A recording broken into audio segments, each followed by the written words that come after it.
All right, day 18. I like this question. What do you do if you're hungry at the end of the day? Okay, so the answer is it depends. It depends what phase of nutrition you are in. If you are in a maintenance phase, it is likely that you shouldn't be hungry at the end of the day because you actually have enough calories to play with.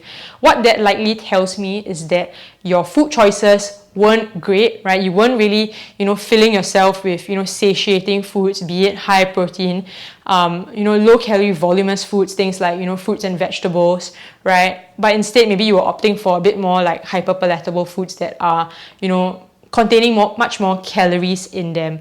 Okay, so if that's you, if you are in a maintenance phase and you're still feeling hungry at the end of the day, then you need to look at your food choices and food selection. If you are in a calorie deficit and you are still hungry in the day or at the end of the night, right?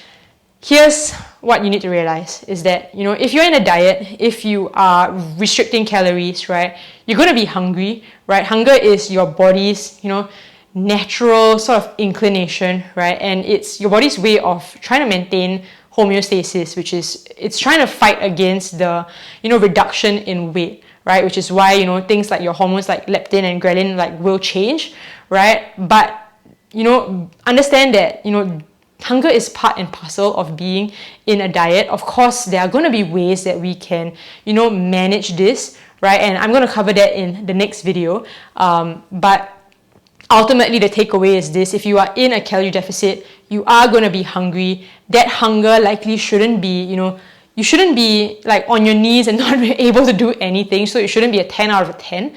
But it's likely somewhere in the 5 to 7, maybe even like 8 range, depending on how deep in the deficit and how long you have gone for. Okay, so hopefully this clears things up when it comes to hunger overall with nutrition, right? It's going to really depend on the specific phase of nutrition that you are in.